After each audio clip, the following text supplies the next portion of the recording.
Marketing. Rossini, il y a beaucoup de héros. Hein. Il y a SAS, il y a James Bond, il y a Maigret.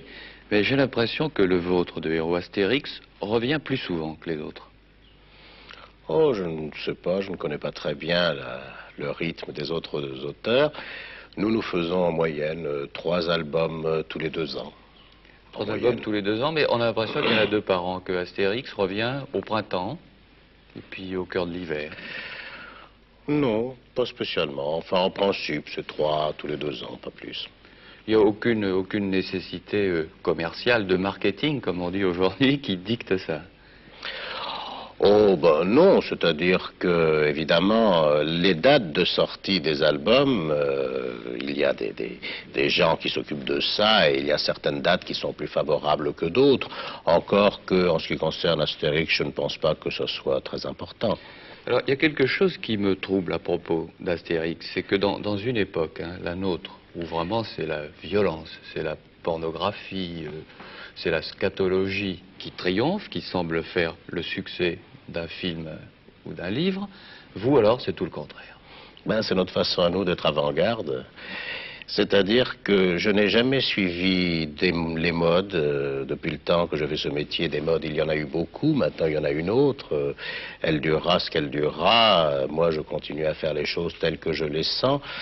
Et je ne vois pas de nécessité de changer parce que, disons que je ne vois pas, le banquet d'Astérix n'a pas de nécessité de se transformer en grande bouffe, pour prendre un exemple. Donc Astérix est toujours à la mode en étant démodé. C'est paradoxal, mais il est de toutes les modes, c'est ça. Ah ben, j'aimerais bien, en tout cas. C'est une façon de créer quelque chose qui tienne. Et puis, mon Dieu, si un jour il se démode, eh bien, nous le saurons.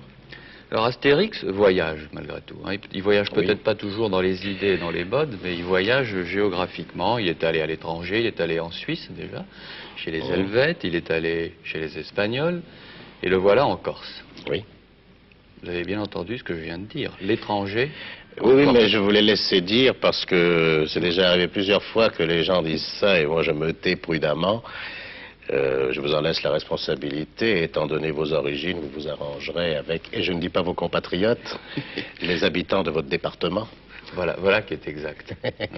Alors pourquoi les Corses? Est-ce qu'il y a un particularisme? Oh oui, d'abord, la Corse, c'est une chose tout à fait spéciale. C'est un de ces endroits du monde qui a du caractère. Du caractère d'ailleurs qui ne change pas suivant les modes, justement. Et puis dans l'histoire de la Corse et dans l'époque qui nous intéresse, c'est vraiment formidable parce que les Romains avaient des camps tout autour de la Corse et ils n'osaient pas entrer à l'intérieur parce que les Corses leur tapaient dessus. Alors pour nous c'est formidable. Et puis parce qu'il y avait une sorte de pérennité dans le caractère corse. Ils se vendaient très mal sur les marchés aux esclaves parce qu'ils ne se laissaient pas commander. Le Corse est indomptable. Absolument, mais c'est ce qu'on disait. On disait, les Corses ça ne se vend pas, c'est indomptable. Et puis d'ailleurs ils ne voulaient pas venir alors. Et toutes les petites particularités, les traits de caractère corse, la susceptibilité, la fierté exacerbée, tout ça vous l'avez intégré à l'histoire? Ben, nous avons essayé, la seule qui m'inquiète c'est la susceptibilité, bien entendu, parce que je pourrais toujours en être victime, on ne sait jamais. C'est pour ça que je m'entoure de beaucoup de Corses en ce moment. Je fais beaucoup de bassesse pour être bien avec les Corses. Mais leur trait de caractère, oui, bien sûr, leur trait de caractère est ce qu'on leur prête. Parce que comme toutes les régions à forte personnalité, on a fini par créer un mythe autour des personnages eux-mêmes. Et moi, ce que je fais en général, je parodie moins la réalité que le mythe. Est-ce qu'il y a des Corses paresseux dans cet Astérix en Corse? Il y a des Corses paresseux dans cet Astérix, il faut bien qu'ils se trouvent quelque part, puisqu'on m'a assuré qu'ils ne se trouvaient pas en Corse. Et il y a des Corses paresseux, il y a un druide qui cueille le gui en attendant qu'il tombe, notamment. Ça, c'est la transposition de l'histoire des châtaignes. Bien sûr.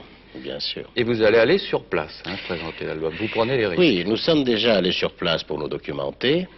Et puis là, nous allons y retourner pour voir l'effet que cela a produit. Et nous espérons être de retour. Mais vous êtes conscient d'un danger possible? Non, voyez-vous, comme vous l'avez dit au début de notre entretien, il y a suffisamment peu d'agressivité et de violence dans ce que nous faisons pour que ce soit quand même très injuste que nous ayons à en souffrir. Maintenant, vous savez, dans les autres albums, nous avons trouvé des gens, par exemple, qui ont été assez susceptibles, chez les Suisses, chez les Espagnols. Chez les Suisses. Et oui, mais là c'était autre chose. Les gens de Lausanne étaient furieux parce que notre histoire se passait à Genève. 5 minutes latines et romaines.